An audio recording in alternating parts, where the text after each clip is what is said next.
गांधी जयंती पर पूरे बिहार में सरकारी दफ्तर, बैंक और शैक्षणिक संस्थान बंद रहे। जगह जगह पर गांधी जी की प्रतिमा पर माल्यार्पण किया गया। पटना के गांधी मैदान में मुख्यमंत्री नीतीश कुमार ने महात्मा गांधी को श्रद्धांजलि अर्पित की और अहिंसा का संदेश दिया। बिहार में मतदाता सूची के संशोधन के बाद 3.7 लाख नाम हटाए गए, जिससे कुल मतदाताओं की संख्या में 6% की कमी आई। चुनाव आयोग ने बिहार विधानसभा चुनाव की तैयारियों की समीक्षा की और अक्टूबर के 4 से 5 को सीसी के दौरे की पुष्टि की। नालंदा में नीतीश कुमार की लोकप्रियता कायम है, लेकिन स्थानीय विधायकों के प्रति लोगों में नाराजगी देखने को मिली। रेलवे ने पावापुर-इंवादा रेल लाइन को मंजूरी दी, जिससे धार्मिक पर्यटन को बढ़ावा मिलेगा। केंद्रीय कैबिनेट ने बख्तियारपुर राजगीर तिलैया रेलवे लाइन को डबल लाइन बनाने की परियोजना को हरी झंडी दी। बिहार पुलिस को आधुनिक बनाने के लिए 66 करोड़ रुपए की योजना पास हुई, जिसमें साइबर अपराध रोकथाम शामिल है। पटना में 4 अक्टूबर को कजाखस्तान का प्रसिद्ध बैंड तुमार प्रस्तुति देगा। बिहार के 24 जिलों में मौसम विभाग ने येलो अलर्ट जारी किया। 7 अक्टूबर तक भारी बारिश की संभावना है। गांधी जयंती पर भागलपुर विश्वविद्यालय में छात्रों ने रैली निकालकर स्वच्छता और अहिंसा का संदेश दिया। गया जिले में तेज रफ्तार वाहन की टक्कर से बड़ा सड़क हादसा हुआ। इस दुर्घटना में 3 लोगों की मौत हो गई और 5 गंभीर रूप से घायल हो गए।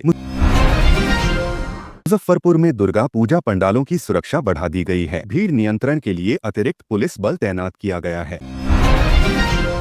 पटना हवाई अड्डे से दशहरा और छठ पर्व को देखते हुए अतिरिक्त उड़ानों की घोषणा की गई। यात्रियों को राहत मिलने की उम्मीद है।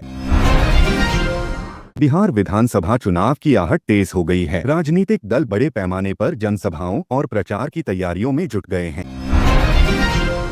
राजद नेता तेज प्रताप यादव ने चुनावी सभा में तीखा बयान दिया। उन्होंने कहा कि कुछ नेता राजनीति में बार बार पैर पकड़ते हैं, जनता सब जानती है।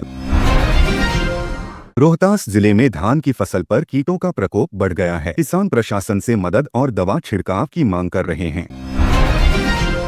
दरभंगा में गांधी जयंती पर मिथिला पेंटिंग की विशेष प्रदर्शनी लगाई गई। इसमें सैकड़ों लोग शामिल हुए और परंपरा को सराहा। बेतिया में गंडक नदी का जलस्तर लगातार बढ़ रहा है। निचले इलाकों में बाढ़ जैसी स्थिति बन गई है और लोग सुरक्षित जगहों पर जा रहे हैं। पटना नगर निगम ने गांधी जयंती पर सफाई अभियान चलाया। इस मौके पर लोगों को स्वच्छता की शपथ दिलाई गई। सीवान में दुर्गा पूजा पंडालों को खास अंदाज में सजाया जा रहा है। इस बार कई पंडालों की थीम महात्मा गांधी पर आधारित है। भोजपुर पुलिस ने शराबबंदी अभियान के तहत बड़ी कार्रवाई की। छापेमारी में भारी मात्रा में विदेशी शराब बरामद की गई। पूर्णिया में लगातार बारिश से फसलें बर्बाद हो गई हैं। नाराज किसानों ने प्रशासन से मुआवजे की मांग की है। मधुबनी में गांधी जयंती पर खादी की दुकानों पर भीड़ उमड़ी। खादी कपड़ों की बिक्री में कई गुना बढ़ोतरी हुई। भागलपुर में गंगा नदी में नाव पलटने की घटना हुई। हादसे में 2 लोगों की मौत हो गई और कई लापता बताए जा रहे हैं। नालंदा में दुर्गा पूजा पंडालों की तैयारी तेज हो गई है। रंग बिरंगी रोशनी और सजावट लोगों को आकर्षित कर रही है। पटना जंक्शन पर यात्रियों की भीड़ बढ़ने लगी है। रेलवे ने यात्रियों की सुविधा के लिए अतिरिक्त टिकट काउंटर खोले। गया के बोधगया मंदिर में गांधी जयंती पर विशेष प्रार्थना सभा आयोजित हुई। देश विदेश से आए श्रद्धालु इसमें शामिल हुए। मोतिहारी में सड़क निर्माण कार्य की धीमी रफ्तार से लोग परेशान हैं। यातायात बाधित होने से लोगों को रोजाना दिक्कत हो रही है। अररिया पुलिस ने अवैध हथियार के साथ 3 अपराधियों को गिरफ्तार किया। ये सभी बड़े अपराध की योजना बना रहे थे। सुपौल में कोसी नदी का जलस्तर बढ़ने से कटाव तेज हो गया है। नदी किनारे बसे कई परिवारों को घर छोड़ना पड़ा। कटिहार में गांधी जयंती के अवसर पर रक्तदान शिविर लगाया गया। सैकड़ों लोगों ने रक्तदान कर मानवता का संदेश दिया। नवादा जिले में मक्का किसानों को उचित दाम नहीं मिल पा रहा है। किसान बाजार समिति के बाहर धरना दे रहे हैं। जमुई में नक्सलियों की गतिविधि बढ़ने की आशंका जताई गई। पुलिस ने संवेदनशील इलाकों में सुरक्षा बल बढ़ा दिया है। लखीसराय में बिजली कटौती ने लोगों की परेशानी बढ़ा दी है। त्योहारी सीजन में 24 घंटे बिजली सप्लाई की मांग उठी। समस्तीपुर रेलवे स्टेशन पर सफाई अभियान चलाया गया। यात्री भी इस अभियान से जुड़े और गंदगी हटाई। पटना में ट्रैफिक पुलिस ने गांधी जयंती पर विशेष अभियान चलाया। बिना हेलमेट और ट्रिपल राइडिंग पर कड़ी कार्रवाई की गई। किशनगंज में लगातार बारिश से चाय बागान प्रभावित हो रहे हैं। मजदूरों की रोजी रोटी पर संकट मंडरा रहा है।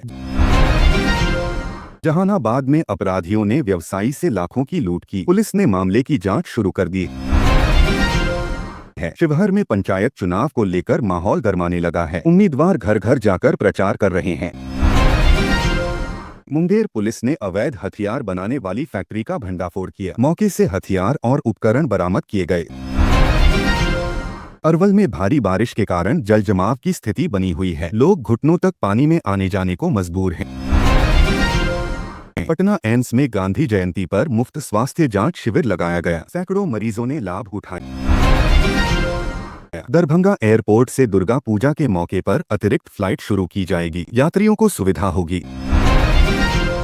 बक्सर में बाढ़ प्रभावित परिवारों को राहत सामग्री बांटी गई। स्थानीय प्रशासन लगातार निगरानी कर रहा है। खगड़िया में आकाशीय बिजली गिरने से महिला की मौत हो गई। परिवार में मातम छा गया है। आरएसएस 2 अक्टूबर 2025 से देश भर में 1,03,000 से अधिक कार्यक्रमों के साथ अपना शताब्दी समारोह आरंभ करेगा। गांधी जयंती और दशहरा एक ही दिन 2 अक्टूबर को भारत में गांधी जयंती तथा विजयादशमी दशहरा दोनों ही त्योहार मनाए जाएंगे। मांस व्यवसाय प्रतिबंध। विजयवाड़ा नगर पालिका ने घोषणा की है कि 2 अक्टूबर को शहर की सभी मीट शॉप और मांस बाजार बंद रहेंगे। शराबबंदी। ड्राई डे 2 अक्टूबर को गांधी जयंती और दशहरा के कारण कई राज्यों में शराब विक्रय और सेवन पर पूरी तरह प्रतिबंध रहेगा। आरबीआई की दरों पर निर्णय। भारतीय रिजर्व बैंक ने 1 अक्टूबर को अपनी प्रमुख दर रेपो रेट को 5.50% पर स्थिर रखा। अधिक बारिश की आशंका। भारत मौसम विज्ञान विभाग ने बताया कि अक्टूबर 2025 में सामान्य से अधिक वर्षा हो सकती है। भारतीय रिजर्व बैंक ने प्रस्ताव रखा है कि उसने पड़ोसी देशों जैसे नेपाल, श्रीलंका आदि को रुपए में उधार देने की व्यवस्था प्रदान करे। ट्रम्प फंड कंपनी में जापानी निवेश। Mitsubishi UFJ financial group MUFG 232 अरब रुपए में श्रीराम फाइनेंस में 20% हिस्सेदारी लेने की चर्चा में है। विदेशी निवेशकों का निकास। सितंबर माह में विदेशी पोर्टफोलियो निवेशकों ने भारतीय शेयरों से लगभग $2.7 अरब निकाल लिए। आरबीआई ने दरों पर दृष्टिकोण अपनाया। भारतीय रिजर्व बैंक ने मौजूदा दरों को यथावत रखा और पहले लिए गए उपायों के प्रभावों को देखने का निर्णय लिया। भारत व्यापार समझौता लागू। भारत और यूरोप की EFTA देशों स्विट्जरलैंड, नॉर्वे, आइसलैंड, लिक्टेनस्टीन के बीच विविध व्यापार समझौते 1 अक्टूबर से लागू हो गए, जिससे भारत के निर्यात आयात को लाभ मिलने की उम्मीद है।